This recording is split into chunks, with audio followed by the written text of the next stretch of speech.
O IBEMP apresenta Programa Conhecimentos e Assuntos Relevantes com o Dr. Heitor. Olá, queridos telespectadores da TV Agathos Play. Eu sou Heitor Antônio da Silva e este programa é Conhecimentos e Assuntos Relevantes, nesta ocasião tratando do assunto Panorama sobre o autismo. Autismo, uma questão que já vem há muito tempo preocupando o povo brasileiro e também o mundial, mas aqui nós temos necessidades bem particulares. Nesta hora aqui estamos recebendo uma médica especialista neste assunto, com vivência neste assunto, com uma vida dedicada ao autismo e com muita aplicação. A doutora Simone Pires. Ela é médica, clínica, portanto, anestesiologista, trabalha com clínica da dor também, medicina chinesa, pós-graduada em nutrologia e medicina integrativa. É especialista, digo, em autismo. Doutora Simone, nossos cumprimentos. Uma alegria muito grande receber a doutora aqui para esse trabalho, para essa entrevista que esperamos seja grandiosa para todos nós. Eu que agradeço a oportunidade, doutor Heitor, de conversar um pouquinho sobre o autismo e divulgar. Isso é muito bom. Doutora Simone, vamos começar sobre o autismo como uma coisa que não é recente, como se pensa, tão recente, né? Mas a sua descoberta, sim, né? O aparecimento, a sua denominação, a sua identificação como tal. O termo autismo era desconhecido até 1808, quando um médico psiquiatra suíço, Eugene Breuer, né? Citou a palavra autismo. Na verdade, agora mudou um pouco, né? Então, temos TEA, né, que é o transtorno do espectro do autismo, que globaliza mais uma patologia, ou pelo menos mais aquilo que se pensava ser outra patologia. O que pode explicar a respeito dessa globalização, dessa outra coisa, diríamos assim? Muito bem. Então, quem descreveu o autismo foi o Leo Kanner, que ele estudou durante 5 anos, 11 crianças, vendo as características que tinham dificuldade de comunicação, dificuldade de socialização, tinham problemas clínicos de saúde, alteração gastrointestinal, problemas respiratórios. E ele tirou, né, do conjunto, esses conjuntos de comportamento, ele tirou do que antes era esquizofrenia infantil.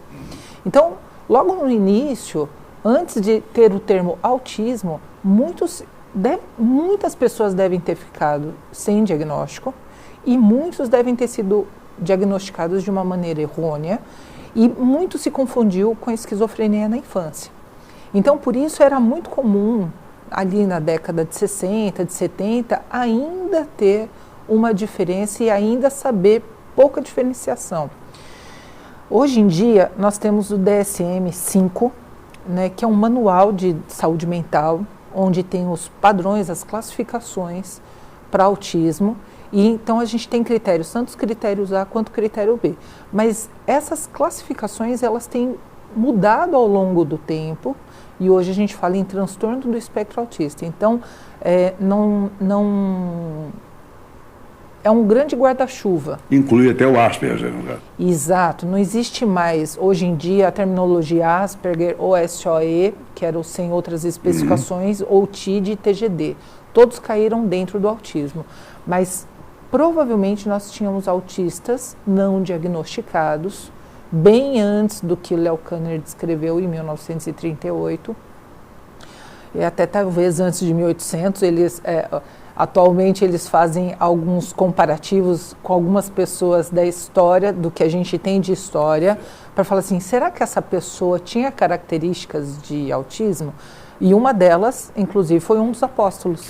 Vamos deixar isso para depois, vamos dar um choque de raiva em certas pessoas que estão nos assistindo aqui no estúdio. Né? Então, mas é interessante que começaram a se levantar assim, nossa, essa pessoa tinha essa característica, esse hiperfoco, poderia ter sido autista, só que provavelmente várias pessoas passaram sem diagnóstico. Muitos, né? Não tenha dúvida. Até hoje, né? Hoje, o número de diagnóstico de autistas adultos que foram ter diagnóstico tardio está aumentando muito. Pois é. Claro que a observação do quadro que hoje chamamos de espectro autista aconteceu, na verdade, no contexto da esquizofrenia. Né? Sim, começou porque a esquizofrenia tem, sim, muitas coisas em comum. Não vou dizer muitas coisas, mas algumas coisas em comum com o autista. Né? Especialmente essa de fugir para o mundo interior. Né? E isso é encontrado, sim, na esquizofrenia. A esquizofrenia é um quadro claro de psicose e que apresenta algumas formas, como a hebefrênica, que é especificamente da criança, né, que a Hebe, não a Hebe que foi como nós conhecemos no Brasil, que já morreu inclusive, não, mas a deusa, né, a deusa da beleza da infância, né, da infância e adolescência, que era a Hebe. A hebefrênica é típica de criança, mas o detalhe, essa criança cresce e deixa de ser criança, mas continua esquizofrênica e não mais hebefrênica, diríamos assim. Né? Mas a indiferenciada tem algumas características que podem comparar, a residual também, a simples e a não especificada. Agora, a pior de todas, a que talvez mais combine sintomas, diríamos assim, se é que se pode considerar as características de autista como sintomas. Eu acho que não. Falam sinais. Sinais, né? Sinais. Mas esses sinais com os sintomas da esquizofrenia seria exatamente a residual. É que ele deteriora mais o ser e ele fica, praticamente, não percebe o mundo, ele ignora o mundo.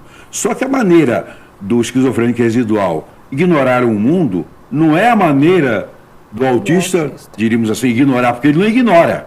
Sim. Ele não ignora, ele tem uma leitura diferente nós que somos chamados normais, porque normais mesmo não somos, né? De encarar o mundo. Há casos na literatura, e na história, se citou alguma coisa, vamos voltar ao tal do apóstolo, ou na história que sugira casos antigos de autismo que não foram... hoje podem ser tomados como suspeitos. Né? Como é que a gente vai afirmar se a gente não tem a matéria viva para? Mas na história nós podemos encontrar alguns homens famosos que tinham características de autismo. Homens ou mulheres. Né? O que mais nós temos de famoso e que não tem um diagnóstico fechado, mas acredita-se pelas suas características, foi Albert Einstein. Albert Einstein. Por quê? O Albert Einstein ele tinha um hiperfoco em matemática, física e estudos correlatos, mas era o tipo de pessoa que passou meses sem conversar com ninguém para provar sua teoria. Inclusive com a esposa, que só podia deixar o prato de comida próximo à porta e ele resgatava, ele comia e deixava o prato para fora sujo. Fora que ele tinha algumas outras questões sensoriais que não falam que é autista por causa dessa característica sensorial, mas que é muito comum em autistas. Então, Albert Einstein, eu acho que é o melhor exemplo que a gente tem, porque ele foi um gênio, um hiperfoco para alguns assuntos, mas na questão de socialização, ele é muito ruim. Tanto a visita dele ao Rio de Janeiro, ele não teve filtro social nenhum para acabar com a imagem que todo mundo falava do panorama lindo do Rio de Janeiro. Ele só falou coisas deturpando. Ele não viu o outro lado, diríamos assim. Exatamente. Então, o filtro social dele E tem uma coisa interessante, que ele também era considerado um aluno burro. E ele foi considerado um aluno burro. Ele não estava enquadrado naquele padrão de conhecimento, de normalidade, diríamos assim, naquele momento, né? No entanto, foi aquela explosão, né? Mudou o mundo da física, né? Mudou tudo. Mudou tudo, e vários conceitos matemáticos. Não poderia ser, ele não teria feito as coisas que fez, descoberto as coisas que descobriu, não fosse um autista. Porque ele precisava desse foco diferenciado. Esse hiperfoco. Diferenciado, que as pessoas chamadas típicas não têm, porque não tem. Você é especialista nisso e sabe muito bem, eu tenho observação, eu gosto de observar as pessoas, eu tenho visto pessoas muito inteligentes no global, diríamos assim, na inteligência social, relacionamento, etc., boa conversa, mas na hora de focar em alguma coisa, elas são falhas demais, né? São falhas demais. No entanto, o autista não, ele é o contrário, ele foca muito e tem diferença no social. Né? Doutor Heitor, é muito complicado falar em autismo. Sempre eu converso muito que nós temos autismos. Sim. Né? Nós temos autismos. Como ninguém típico é igual um ao outro, o autista também não é. Mas é a mesma coisa. Então, porque tem autistas que querem a socialização, que têm dificuldade na comunicação. É um outro exemplo. Tem autistas que realmente o meio social é muito difícil, tem uma ansiedade social muito grande, não quer ou não consegue se relacionar, e tem os que não estão nem aí, né? Nessa questão do outro. Então, assim, a gente procura, quando está começando a estudar sobre autismo, entender de uma maneira geral. Então, assim, geralmente são pessoas que têm dificuldade de socialização, dificuldade de comunicação, interpretação de situação social. Mas não dá para falar que todo autista é assim. Então, eu brinco sempre, toda a vida eu falo, olha, quem conhece um autista, conhece aquele autista, ponto. Né? Mas uma coisa também interessante é que o problema da comunicação, da socialização que o autista tem com o meio, eu entendo que não é um problema dele, é um problema nosso, mais nosso do que o meio, do que o dele. Porque, veja bem, porque se nós viabilizarmos certas situações, ele vai acabar se ajustando, ou pelo menos vai se ajustar um pouco. O mundo não será tão difícil. Quer dizer, a problemática do autismo não é do autismo para cá, é daqui para lá.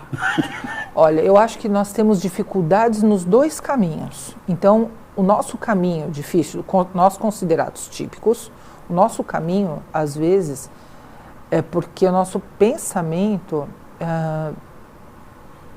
nós encontramos fugas de outras maneiras de comunicação. E eles não têm facilidade de encontrar. E o autista não tem essa facilidade de encontrar. Muitas vezes, ele vai precisar de um apoio para se comunicar no início da vida ou até na fase adulta. Então, que são as chamadas comunicações alternativas. Alguns deles falam, então falam como a gente, tem a oralidade, tem o movimento, mas não se comunicam. Então, nós estaríamos aqui conversando, eu falando sobre um tema que eu gosto, então, de repente, vou dar um exemplo, que eu gosto muito. Eu fui atender um paciente, quando eu dei oi para ele, ele me contou uma história infantil, que era a história dos 3 porquinhos. Esperei ele contar, ele tinha 8 anos. Eu perguntei, eu acho que eu perguntei para ele, eu tinha perguntado como ele estava, ele respondeu com a história, tudo, esperei.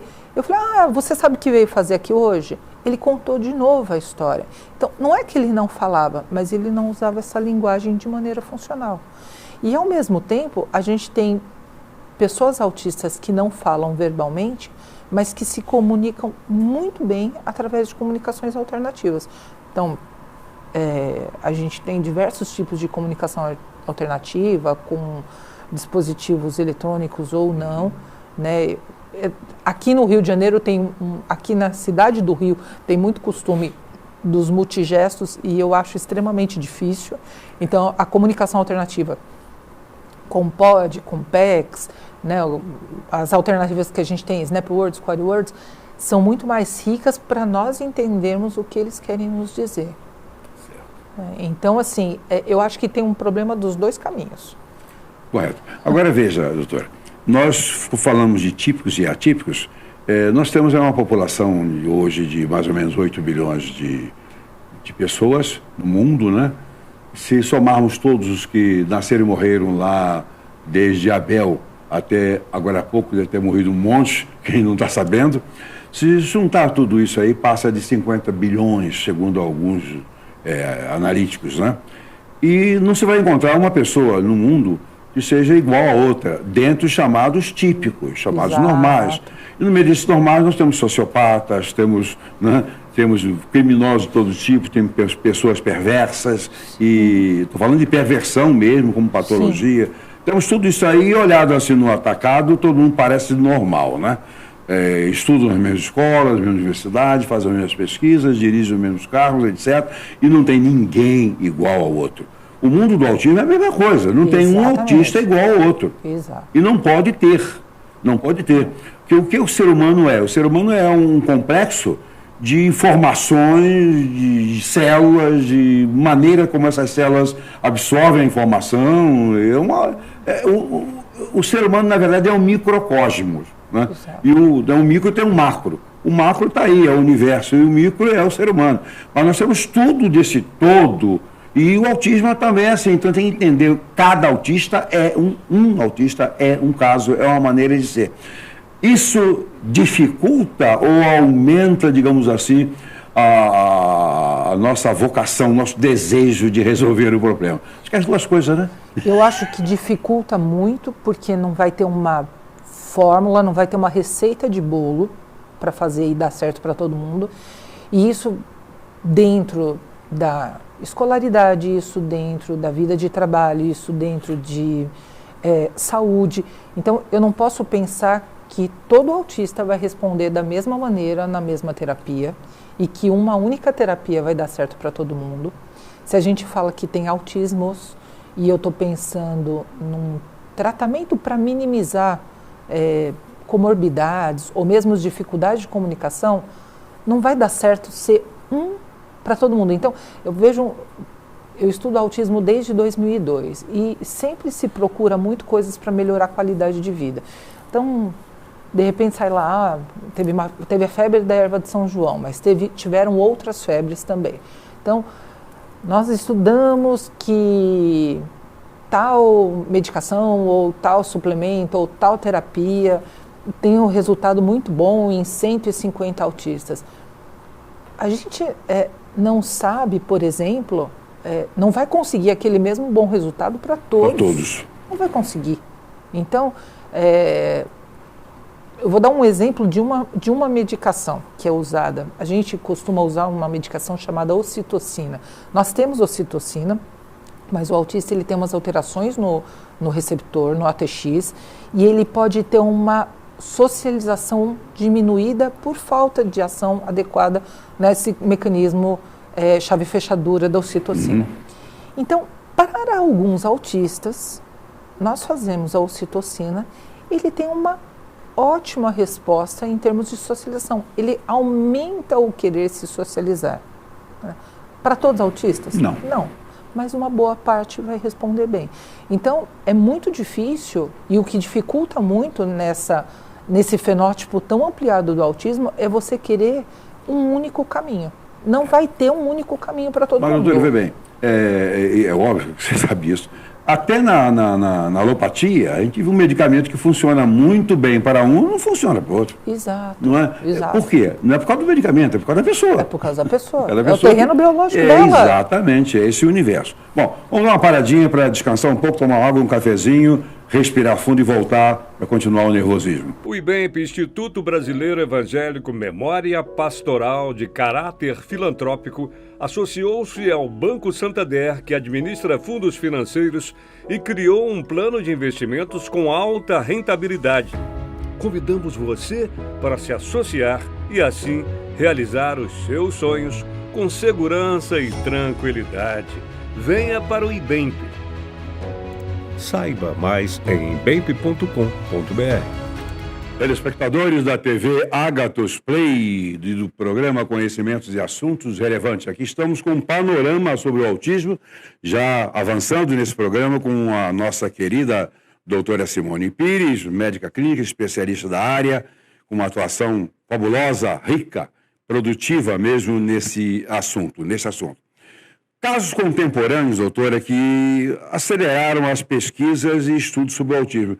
Não sei exatamente se em determinado momento perceberam ou se foi uma evolução natural das pesquisas, da observação clínica, sobretudo no terreno da psiquiatria, como vimos, mas é verdade que há menos de 50 anos, por aí, ou cerca de 50 anos, começou um pouco mais de interesse pelo assunto, não é?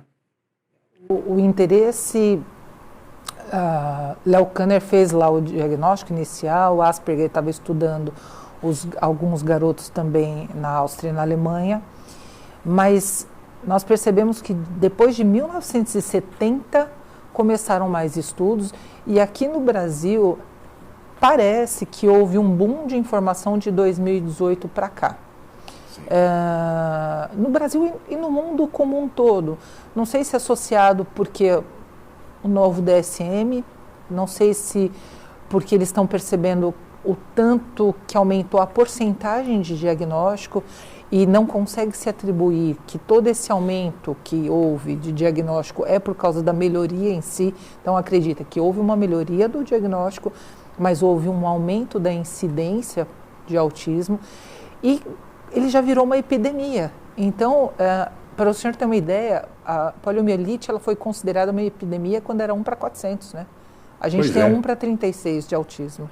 É um absurdo, né? Então, realmente, alguns governos, vamos pegar governos um pouco mais antigos, principalmente lá no governo do George Bush, nos Estados Unidos, ele incentivou muito a pesquisa e incentivou muito os processos de aprendizagem sobre autismo, porque ele pensava no futuro, ele já acho que visualizou, né, como seria o número de autistas, porque o mundo não está preparado. Se a gente for pensar em 1 para 36, que é uma nota de corte feita pelo CDC, que olhou crianças com 8 anos, ali na data de 2020.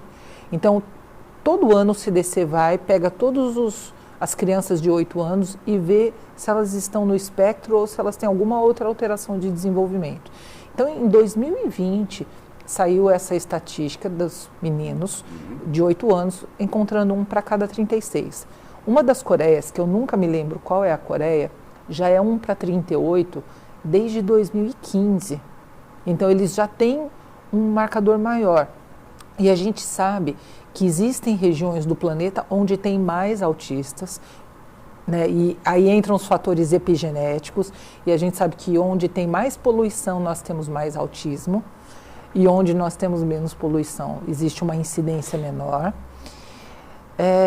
E começou-se a procurar realmente mais do diagnóstico e também saber como incluir mais, porque nós vamos ter aí uma população que vai precisar de adaptação para trabalho, para escola, para socialização, e que nós temos que mudar algumas coisas na sociedade para esse boom de autismo. O mundo não está preparado. Não não está se preparando. E não está se preparando. Pelo menos podemos falar aqui no Brasil que ainda não está se preparando. Mas não é só no Brasil, não. Porque não é só no Brasil. Mas o Brasil é pior, né? É que a gente vive aqui. A gente sabe aqui. Mas a verdade é que essas coisas costumam, os problemas sempre se aceleram mais do que os meios para resolvê-los. As pessoas só pegam o caminho, a luta, depois que constata o avanço da necessidade. Né? Vamos pegar o câncer. O câncer sempre existiu, mas acelerou. Né? E hoje, por exemplo, já existe a aceleração do tratamento do câncer, apenas um exemplo. Já avançou muito mais do que, diríamos assim, do que se tem em termos de avanço para o autismo. Sim. Né?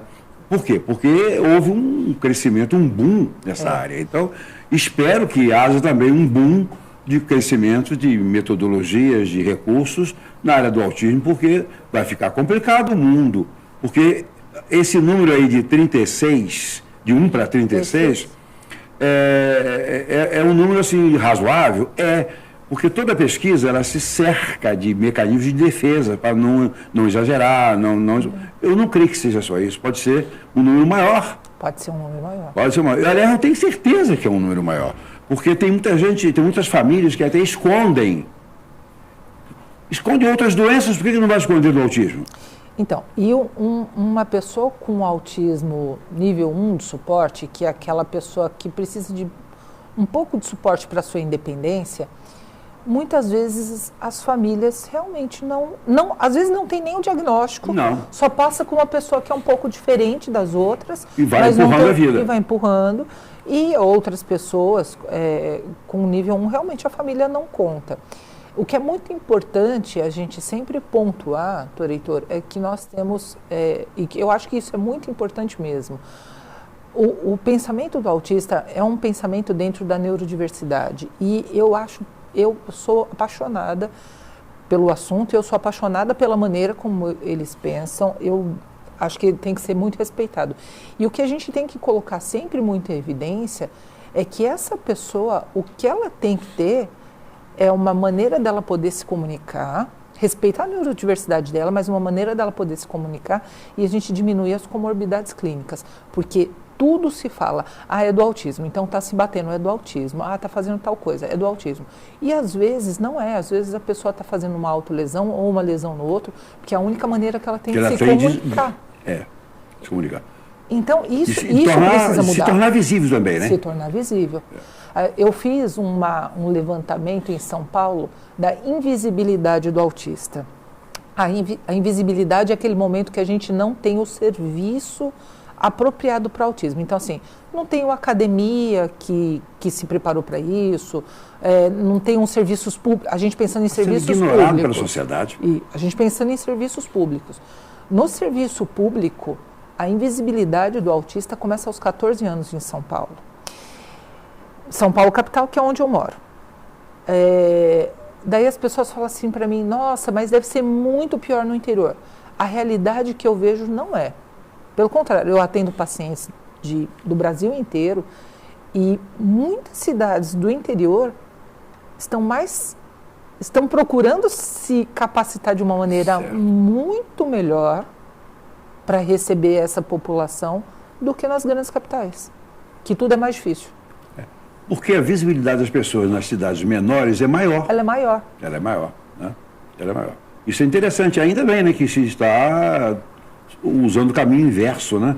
Os centros mais desenvolvidos que deveriam avançar mais, na verdade, estão chegando na história já um pouco atrasados, diríamos assim. Talvez nós tenhamos mais cursos, mais recursos tecnológicos na capital, mas o recurso humano, acho que até vou falar por São Paulo, né? O senhor se deslocar de um bairro para o outro em São Paulo, pode ser uma coisa que leve, uma distância pequena, mas pode ser uma questão que leve horas. Então, os profissionais não se encontram, não trocam informações. É mais fácil eu trocar informação com o pessoal lá de Alagoinhas, lá de Itaperuna, do que dentro da própria São Paulo. A questão relacional fica muito prejudicada em grandes centros, né? Agora, é interessante, os relatos de filmes, por exemplo, que entraram dando uma certa popularidade ao autismo. E o primeiro que eu vi foi Meu Filho, Meu Mundo. Tem um filme que eu vi depois, não durante o tempo em que eu o assisti, que é um filme antigo, muito antigo, que é Muito Além do Jardim, com Peter Sellers.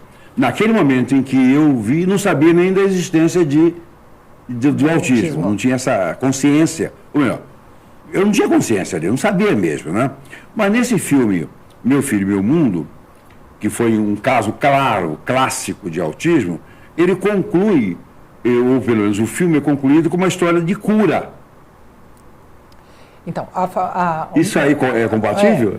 Então, Meu Filho, Meu Mundo. Eu conheci o meu filho, o Raul Kaufman. Então, ele conta a história dos Kaufmans, que o Raul, eu não sei, ele deve ter, acho que ali pelos seus 55 anos, talvez, eu acredito. Por aí, eu estou com 14, deve ter isso mesmo. Não mais do que isso. Mas os pais deles, os Beers, eles, na época que tiveram o diagnóstico do filho, eles não conseguiam fazer a terapia, eu acredito que por questões pessoais. Eles olhavam a terapia que existia na época e eles não viam aquele modelo como um modelo de vida para eles. Então, eles foram fazendo uma terapia com o filho de acordo com o que eles foram estudando e tudo de uma maneira muito lúdica. Essa terapia se chama Sunrise. Ela existe até hoje, existe um centro que ensina as famílias a fazer e é uma terapia muito baseada no relacionamento com a família. Então, realmente assim, eles não fizeram só a terapia, eles fizeram dieta, eles fizeram uso de suplementos, eles fizeram várias coisas muito interessantes. E que eu não me lembro de mostrar isso no filme, mas eu tive a oportunidade de conversar com o cara, com o próprio. E assim, você vê que ele é uma pessoa que, talvez na época do diagnóstico, ele tinha um suporte nível 3. E quando eu conheci em 2011, 2012. Ele era uma pessoa bem sociável, conversava, ele ajuda os pais a fazer treinamento dos filhos.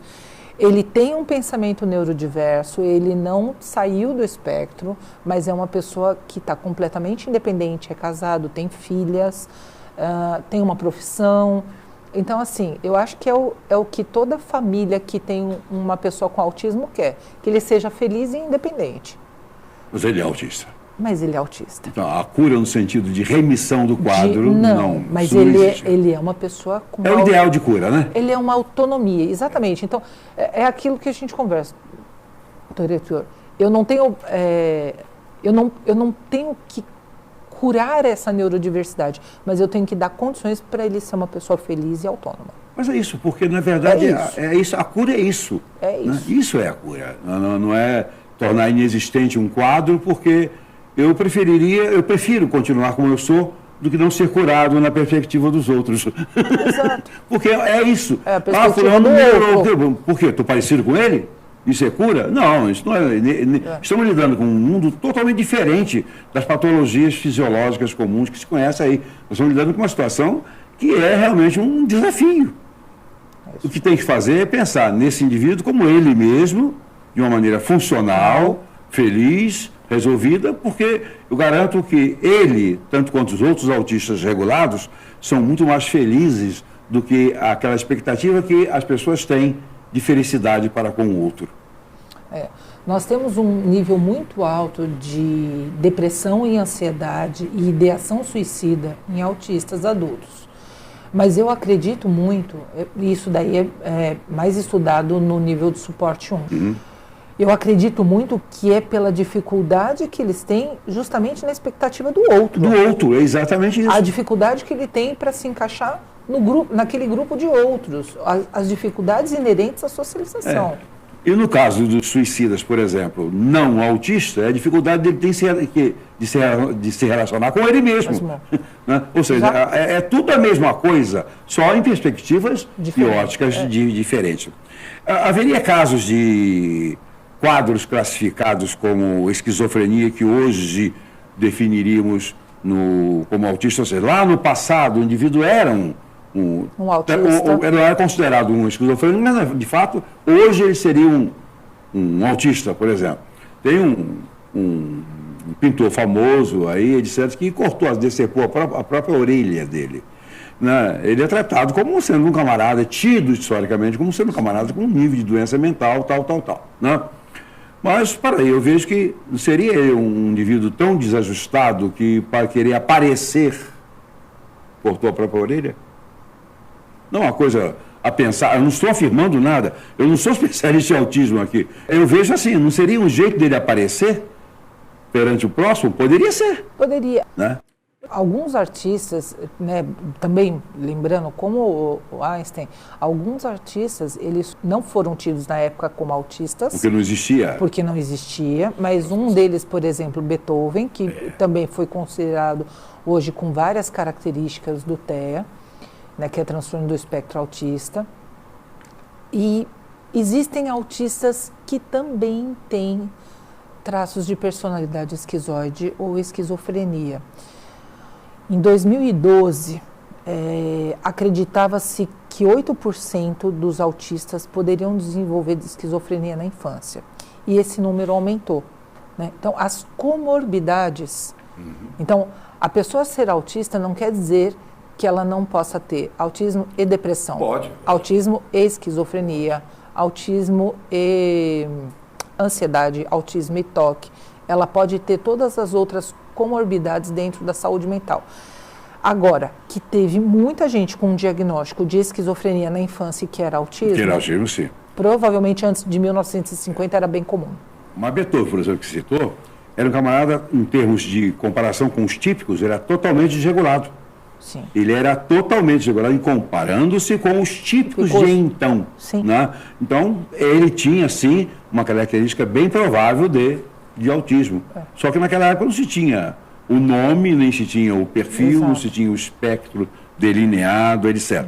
Não estariam hoje ao redor do mundo, né, profissionais e líderes religiosos, porque o mundo é uma diversidade global, em tudo, de cor, de raça, de pensamento, porque a visão de mundo, a visão das coisas é individual, ela não é social, ela não é global.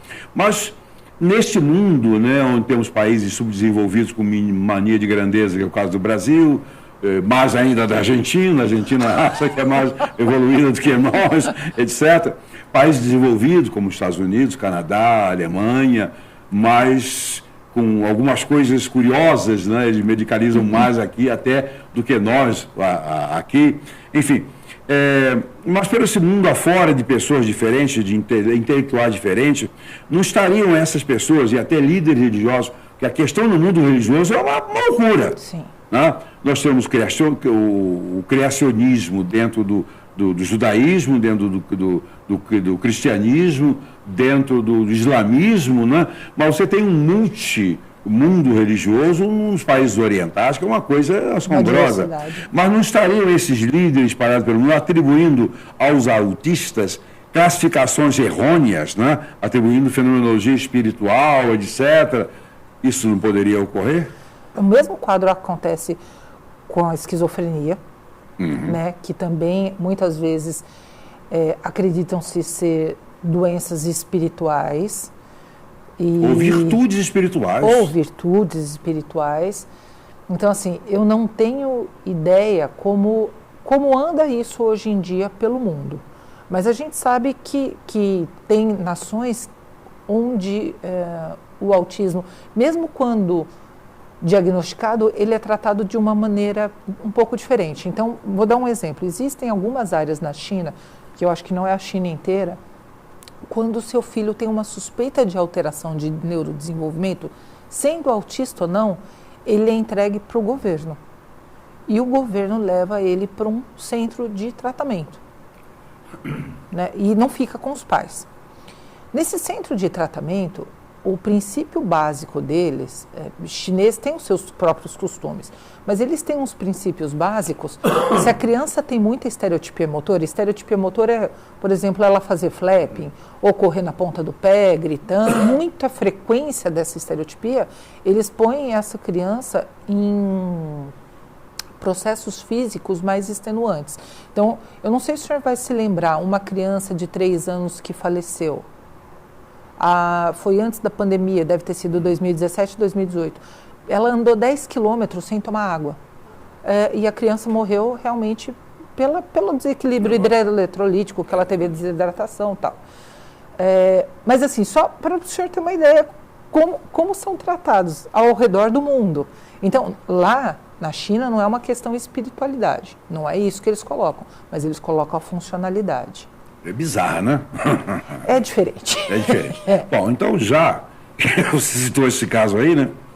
Bem perto de mim, eu sei de um caso de uma criança autista que está sendo tomada como tendo manifestações espirituais grandiosas, proféticas, etc. A mãe, os pais estão explorando isso aí, levando em reuniões especiais para essa criança dizer coisas, etc., que estão acontecendo, que vão acontecer, profetizando, etc. Bom, eu acho que esses pais merecem uma surra, mas eu não vou dar porque é crime, né? Se não fosse crime, eu tivesse um prêmio por tal coisa, eu poderia fazê-lo. Mas se aqui no Brasil, onde não somos tão atrasados, embora tenhamos um nível de atraso ainda significativo, considerável, se encontra coisas assim, imagina, com todo respeito, numa Índia, em certos lugares da China, porque a China, apesar de ser um país, tem 600 maneiras de falar a língua, sim, a alimentação. São culturas diferentes. Totalmente diferente. Exato. Aquilo lá é uma coisa muito difícil de se imaginar. Esses erros, especialmente dos países onde existe, não na China e não na Índia, porque a saúde lá é tratada numa ótica diferente. A medicina chinesa é diferente, sim. Você é especialista nisso. Na China também, né? Na China ela é mais racional, eu entendo, do que a Índia muito afeta a homeopatia, essas coisas assim. Bem, mas fora esses dois países, ou aqueles que vivam nessa mesma perspectiva, onde se tem as medicações comerciais muito bem evoluídas, muito boas, sim, se há má intenção aqui ou ali, não se sabe, mas a verdade, em função dessa quantidade de medicamentos e de dificuldade de diagnóstico, não poderia estar havendo uma medicalização comprometedora, até prejudicial a um processo futuro de tratamento do autismo? Vamos lá.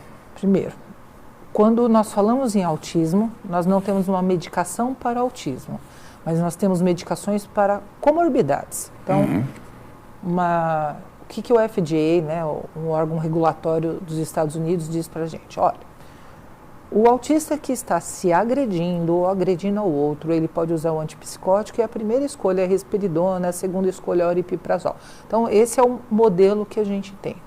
Que é eficaz, bem relativamente. Não, tem lá o modelo. Então, para essa situação tem isso. Se você tiver ansiedade nessa pessoa com autismo, você tem essa opção. Então, isso existe, mas não é uma medicação para o autismo em si. O grande problema que a gente vê, pelo menos aqui no Brasil, nós temos realidades muito díspares. Então, você teve uma suspeita que tem autismo, você tem uma suspeita que tem alteração de neurodesenvolvimento, o correto seria ir para a terapia, fazer a terapia. A primeira coisa seria a terapia. E nós vemos o que vai ficar depois disso. O que acaba acontecendo, doutor Heitor? Nem todo mundo tem acessibilidade à terapia, nem todos os municípios têm terapeutas. E que é mais difícil que o medicamento. Que é mais difícil que o medicamento. E eu tenho um paciente que a primeira vez que ele veio para mim, ele veio na adolescência com 14 anos e 12 medicações psicotrópicas controladas. 12 medicações. 12 medicações. E assim, acompanhada por psiquiatra, acompanhada por neurologista. Daí o senhor pergunta para a família, e terapia? Não tem. Não tem no município. Não é que não tem porque está com espera, né? Porque às vezes tem espera de 2 anos. Não tem. Não tem como. E até conseguir um outro município para fazer terapia, nem sempre você consegue, dependendo da região. Então, o grande problema que eu vejo assim, as pessoas numa situação de maior vulnerabilidade, as medicações elas podem ser usadas com excesso, aqui no Brasil. Certo. Tá? Mas porque está faltando o que deveria ter, ser feito, que é a terapia. Existem países que a pessoa teve o diagnóstico, ela já tem a medicação. Mesmo sem ter uma comorbidade, mesmo sendo uma criança abaixo de 5 anos. Um dos medicamentos são para isso, para as consequências. As comorbidades. E algumas medicações a gente procura esperar algumas fases da neuroplasticidade e evita dar quando a criança é muito pequena. Só realmente se não tem condições, está fazendo o processo terapêutico e ainda tem aquela comorbidade, aí sim pensar em medicação. No Brasil a gente até não tem. A gente é pobre em estudo, nós somos muito pobres em estudos, estima-se que 2% da população do mundo é autista, mas a gente não tem esse censo certo e apurado. Hoje em dia existe uma iniciativa de um instituto fazendo um mapeamento do número de autistas que tem, mas não é governamental, realmente foi idealizado por uma pessoa e eles estão tentando fazer esse mapeamento. Difícil sobre o nome dela, eu acho que é Stank For, mas o projeto se chama MAPA, que é o Mapa do Autismo Brasileiro, MAB. Então, existe essa iniciativa, mas a gente não tem iniciativa, não sabe quantos tem e não sabe como tem sido medicalização. O que nós sabemos? Que essas pessoas de maior vulnerabilidade, que não têm acesso à terapia, eles são mais medicados. Até porque as comorbidades são muito menos estudadas. Para encerrar esse bloco, só para tocar num assuntozinho que me preocupa, é que a terapia, a quantidade de terapeutas também para o autismo, não me parece em quantidade suficiente para isso e também a adequação, a preparação desses terapeutas, porque terapia não é coisa fácil de se fazer. Não é. É mais fácil medicar erradamente do que trabalhar com a terapia. Né? E eu brinco, né? A medicação, você sabe que errou, e a terapia? Isso é sério. Que tem gente que não tem formação, não tem preparo e se mete a fazer as coisas pelo simples fato de que é um modismo, diríamos assim. E não se trata de modismo, se trata de coisa muito séria. Que a terapia, as formas, que não é uma só. Né? As múltiplas formas que você vai ter que adaptar a terapia ao autista, porque não é uma coisa, também não existe um modelo, essa terapia se encaixa para todos. Então, deveria ser assim, ok? Deveria ser assim. Houve um boom de clínicas voltadas para autismo e muitas vezes com profissionais sem uma formação plena e boa, né? Então, nós temos muitos profissionais bons, Mas necessariamente bons para o autista? Temos profissionais bons para tratar dos autistas, temos. O que acaba acontecendo, talvez pelo número expansivo que cresceu de diagnósticos, talvez pela necessidade maior de centros, acabaram se abrindo vários centros onde uma ou duas pessoas é muito boa e o resto está na aprendizagem. É meia boca, né? O resto está na aprendizagem. Então, assim, tem serviços bons? Tem serviços muito bons, mas a maior parte não são bons. A maior parte a gente está pegando pessoas que estão despreparadas e tentando encaixar o autista dentro de um bloquinho, dentro daquela terapia. Eu tenho experiência no ensino superior, em gestão do ensino superior, então eu sei e lecionei também ensino superior nas áreas de psique, digamos assim, que é, sem dúvida alguma, ou que são as áreas mais afinadas com essa problemática, diríamos assim, voltadas para... E o fato da pessoa ser psicólogo não quer dizer que está habilitado para trabalhar no autismo. De ser psicopedagogo não dá, não está. Nem para ser médico. Nem para ser médico. Nem médico está habilitado. Então é uma coisa muito séria, porque não é um terapeutas genéricos, não é. São terapeutas específicos. Sim. Né? Que demandam uma formação para a coisa. E considerando que cada autista é um autista, vê que dificuldade. Voltamos já, depois de respirarmos um pouquinho. O IBEMP está constituindo sua base de promotores. Venha fazer parte desta equipe com excelente retorno financeiro. Atuação em todo o território nacional. Inscreva-se através do portal ibemp.com.br. TV Agathos Play, com conhecimentos e assuntos relevantes. Hoje tratando sobre panorama sobre autismo. E está um papo muito bom. Aqui estamos com a doutora Simone Pires, médica clínica, especialista na área, sobretudo especialista em autismo, em que atua com grande sucesso e ajudando muito aqueles que precisam se ajustar a uma sociedade que é nefasta para eles, né? O mundo não foi feito para autistas, né? Não foi feito para autistas. Ou os autistas não foram feitos para esse tipo de mundo que a gente conhece aqui. Que também não é bom, não. Também não é bom, não. Bom, esse módulo agora, esse bloco, vamos tratar sobre neurofisiologia e autismo. Em todos os documentos que leio, tudo sobre autismo, que eu gosto dessas coisas todas, eu posso não aprender muito, mas tento, né? Eu encontro o autismo, nós encontramos o autismo como sendo um transtorno de desenvolvimento neurológico. E não tem como não ser. Mas só isso? Seria só um transtorno de desenvolvimento neurológico? Seria que a dificuldade de se desenvolver em outras áreas não potencializaria? Né? Enfim, seria só neurológico ou tem mais coisas que a gente pode inserir nisso aí?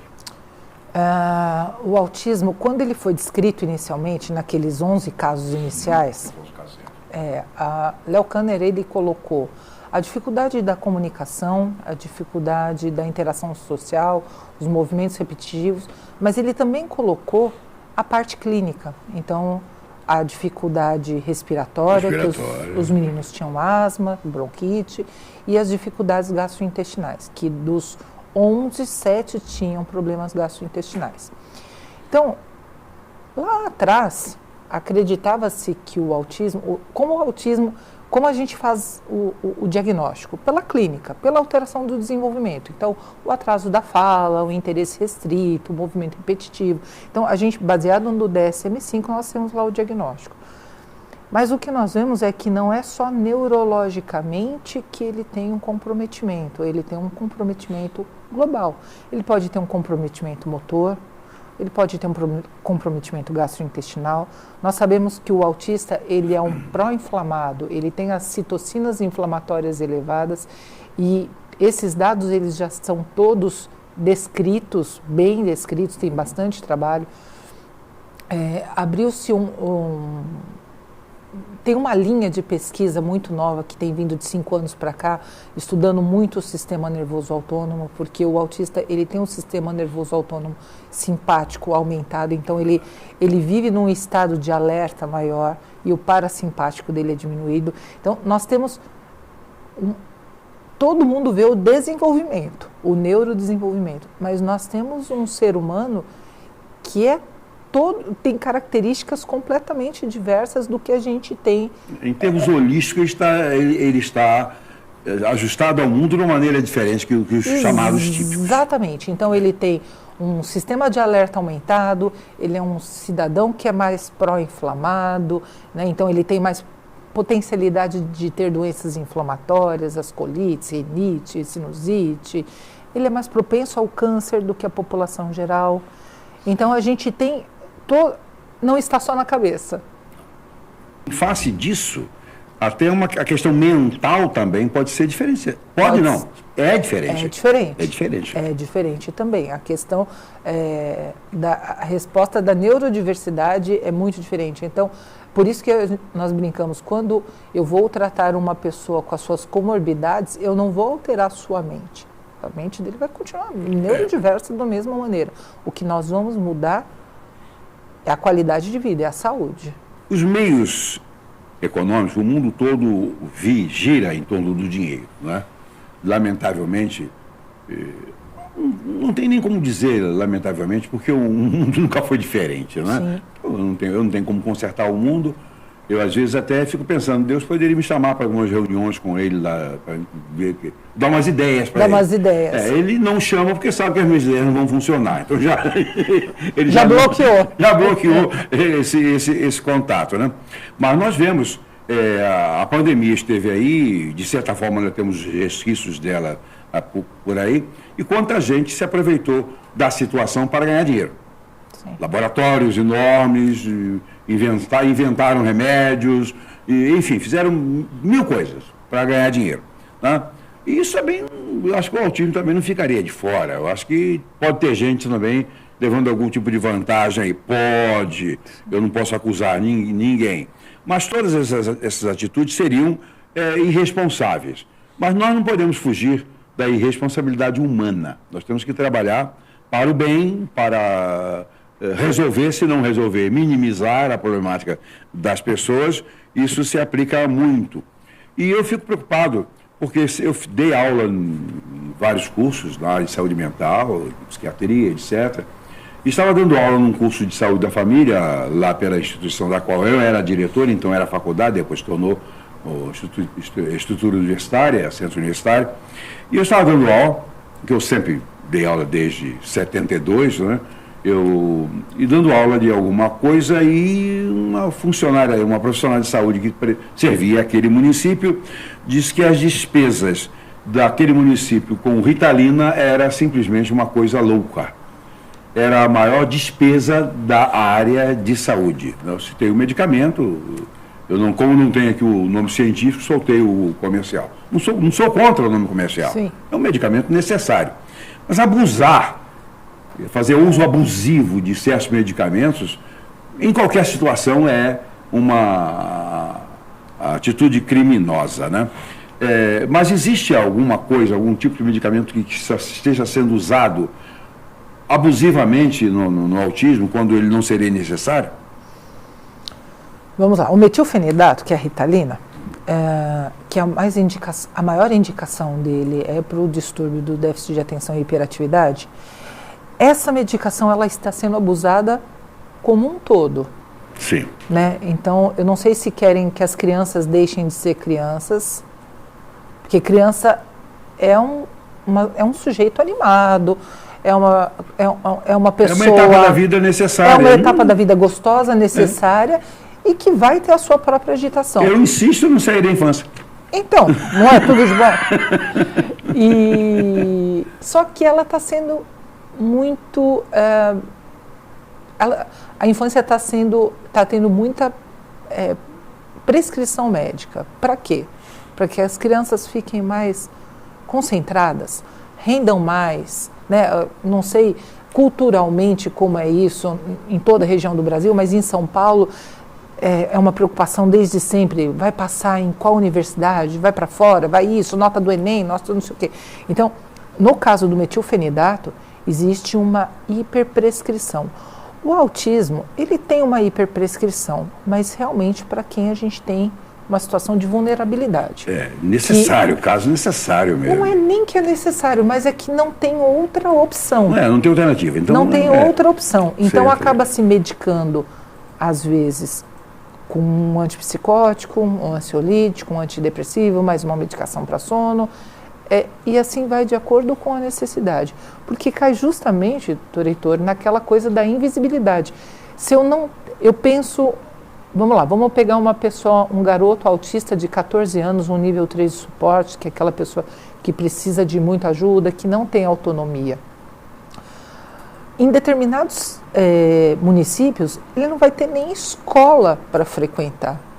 Ele não vai ter terapia, ele não vai ter escola. Então ele vai, primeiro, eu vou ter que ter alguém da família com ele. Geralmente é a mãe. Estou falando em estatística mundial. É a mãe que fica. Então, esta mulher, ela vai deixar de trabalhar e às vezes ela não vai ter a formação para ajudar o filho e não vai ter um serviço que ensine ela, que a gente chama de orientação parental, de como ela tem que fazer o dia a dia. Ou seja, é um caso abandonado, né? É um caso abandonado. Este caso abandonado, em muitas situações, essa família vai recorrer ao uso da medicação, ela vai procurar um médico que seja na UPA, na UBS, no serviço no CAPSI ou no CAPS, e se eu não tenho terapia e esse garoto, na ociosidade dele, com os hormônios à flor da pele, ele está se beliscando, se machucando, vai ser a medicação que vai ser usada. Vai ser usar um medicamento para dar uma freada no Exatamente. todo. Né? Então, nessa situação de vulnerabilidade, sim, a gente vê que a medicação é a mais. Mas por não ter outras opções. E, lamentavelmente, eu não vejo, assim, políticas. Eu não estou falando contra as políticas, porque eu também não tenho solução. Eu não tenho ideia de como resolver uma problemática tão grande, né? Porque não é de um lado só. Não é de um lado só. São várias vertentes, vários flancos de onde vem o problema. A família, as condições econômicas, as condições intelectuais, a religião de cada um, tem tudo isso interfere. Né? E é muito difícil mover uma solução para essa complexa situação. Bom, tem uma coisa que eu não gosto muito, se você gosta eu não sei, se você tolera eu não sei, eu estou ficando tolerante com algumas coisas, por força dos meus 14 anos de idade, é essa questão de classificar as pessoas de típicos e atípicos. Nós aqui temos um grupo enorme, a auditória aqui é bastante grande, eu estou vendo gente de várias cores, de várias formações, de várias cidades diferentes, né? Bonito, né? O mundo está cheio de pessoas chamadas normais. Nós somos normais, né? Então nós nos nomeamos como típicos. Típicos do quê? Não tem ninguém igual aqui, né? Somos típicos. Aí os autistas também, tem um igual ao outro? Não tem. Então são atípicos por quê? Porque são diferentes, né? Essa questão de típicos e atípicos não me conversa. Eu acho que o típico é um novo tipo. O atípico, que é o chamado autista, o portador da TEA, né? Transtorno do espectro autista, ele é um tipo cheio de subtipos. E nós somos um tipo cheio de subtipos. Eu não gosto dessa expressão típico e atípico, porque eu reconheço que eles são um tipo. Eu conheço vários autistas. Na instituição que eu dirigia, tinha uma escola treinada e preparada e fazendo um trabalho maravilhoso. Com os atípicos, e eu via que eram todos eles diferentes de todos. Então, e cada inclusão diferente, né? Exatamente. E as pessoas fazendo das tripas coração e do coração tripas para poder ajustar essas pessoas ao jeito de vida, ao melhor jeito de vida possível para eles. Não é um jeito de vida adequado a nós. Não é assim. Porque não tem ninguém com um jeito de vida adequado ao outro, ao próximo. Eu estou cansado de ver gente dizer, então se eu fosse você, eu não faria isso. Eu digo, rapaz, se eu fosse você, eu faria tudo que você faz, eu seria você. Não existe essa, se eu fosse você, eu não faria isso. Você é bobo, se você estivesse no meu lugar, você faria, você seria eu. Então, doutor Heitor, isso entra uma questão que às vezes eu converso no consultório, que é a questão cultural. Né? Então, é a questão cultural. Então, por exemplo, eu tenho famílias que a criança está fazendo alguma estereotipia, qualquer uma que seja, mas não está saindo ela ficou muito radiante que ela conseguiu alguma coisa e ela faz uma estereotipia, ou ela fica o tempo inteiro naquela estereotipia, mas ela consegue aprender outras coisas, mesmo ela estando mesmo nesse quadro. Mesmo na estereotipia dela, ela consegue aprender. E as famílias olham aquilo e falam, tudo bem. Tá um monte de gente olhando. Tudo bem. E daí? Então, eu tenho o pessoal do E daí, eu tenho muito pessoal do E daí, mas o que mais tem não é o E daí. Então, culturalmente falando, eu também não gosto muito dessa história do típico e do atípico. Eu gosto da neurodiversidade, mas o típico e o atípico eu também tenho minhas ressalvas. Bom, já aprendi agora neurodiversidade. Neurodiversidade. Já vai ficar melhor. Neurodiversidade é mais legal. Agora, tem famílias, e a gente está falando de cultura familiar, que chega falando assim, eu não quero que meu filho pareça autista. Aí some com ele. Não, e aí assim, para eu ajudar que ele não pareça autista. Tá querendo milagre, né? Então, eu sempre procuro acolher aquilo que eu estou ouvindo e tentar mostrar que tem coisas que a gente vai ter que aprender a conviver. Você vai ter que trabalhar também com a família, Com a família. E aí, é muito assim, eu tenho um filho no espectro que tem 22 anos, que tem 1,96 m e que ele é lindo. Então, mesmo se ele não fosse autista, todo mundo, quando ele chega no ambiente, ele vai olhar. Porque ele é alto, ele é grande. Então, vai olhar se ele é autista ou não. Mas se ele começar a falar muito lá dos dubladores de cinema, a pessoa vai ficar meio assim, fala assim, nossa, essa pessoa gosta muito de cinema, né? Gosta muito de dublador. Então, que é uma característica dele. Se tem outro olhando, se tá todo mundo da sala olhando, eu não tô nem aí, eu continuo conversando com ele da mesma maneira. Mas tem famílias que não pensam dessa maneira. E não tem como eu embutir, porque eu concordo que eu sofro muito menos, né? Porque eu não tô nem aí com o olhar do outro, e quem se magoa com o olhar do outro, sofre muito mais. Então, eu até tento passar essa... o outro lá, coitadinho, o autista não está nem aí para... Não está nem aí para pirombeta. Aí eu tento passar um pouco essa visão para os pais, para que eles possam trabalhar dentro da crença deles o que é aceitável ou não. Mas culturalmente nós temos muitas dificuldades no Brasil, né? E é engraçado isso, né? Porque dependendo do país onde o senhor vai, eles não estão nem aí. Não. Os Estados Unidos não estão nem aí. Não tão, os Estados Unidos é um pouco complicado porque assim... Bom, lá vem um monte de estados, né? Cada região lá é meio complicado, que é o seguinte, se por acaso o seu filho está tendo uma estereotipia e chegou a encostar em alguém, eles podem chamar a polícia. Então lá é um pouco mais... Algumas coisas... O direito da liberdade é bem legal lá, desde que não pega... Não atrapalha do outro. Mas lá é uma diversidade diferente daqui. É diferente. Porque cada estado é uma cultura, é uma religião, é um meio de ser, um modo de ver, exatamente. É uma doideira geral. Bom, o ser humano autista, uma visão holística. Quando eu falo holística, não é holística do ponto de vista dessas religiosidades aí, de... Não, isso não. O todo, né? O todo é magnífico, né? O ser humano, olhar o ser humano em seus aspectos globais é muito bom.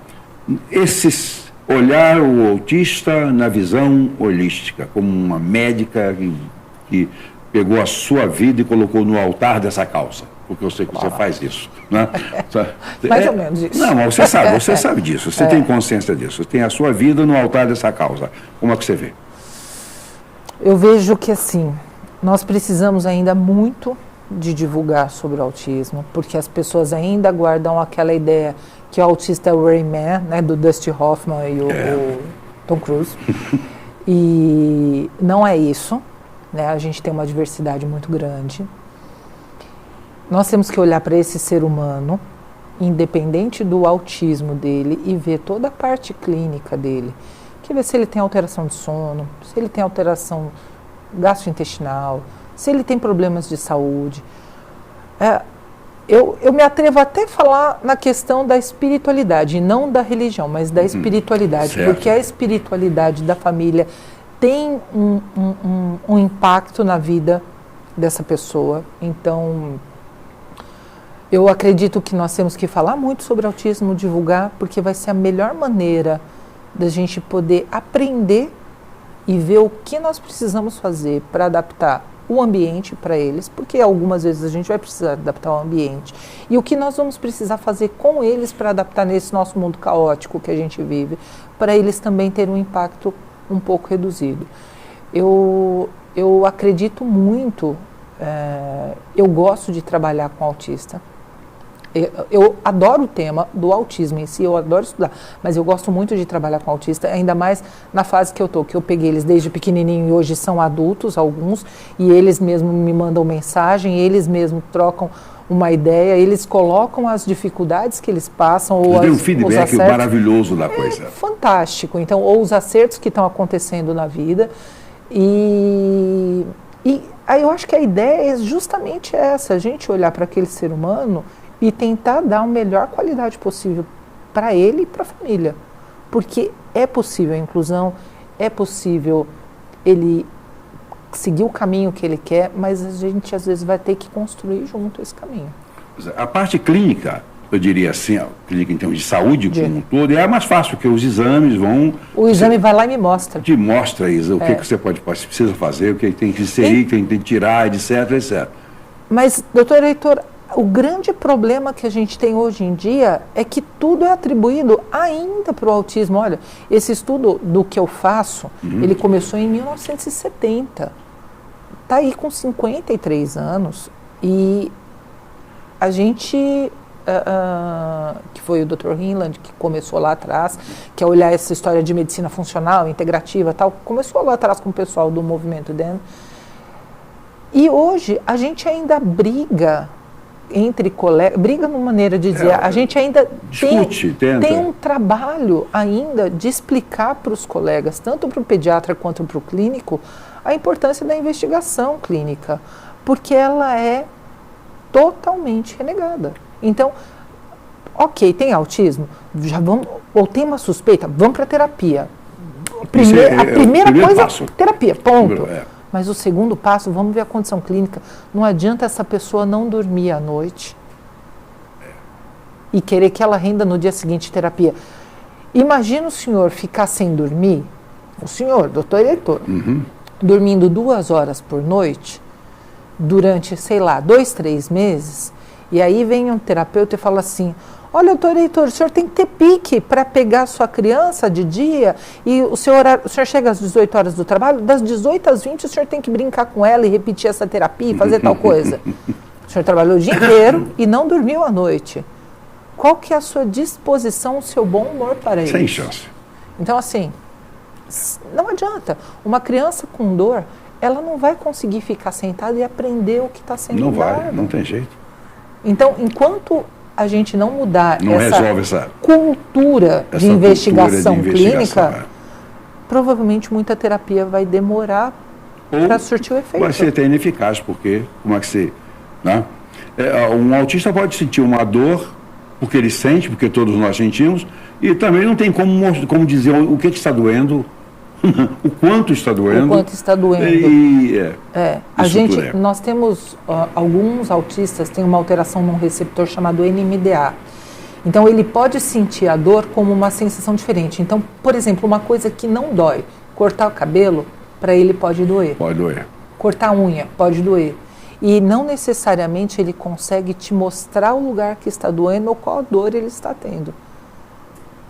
Então, às vezes, o uso de algum comportamento inadequado vem justamente por essa dificuldade de saber onde está a dor. E tem pancadas horrorosas na perna e não sente a dor. Ele não faz nada. Exato. Não significa nada.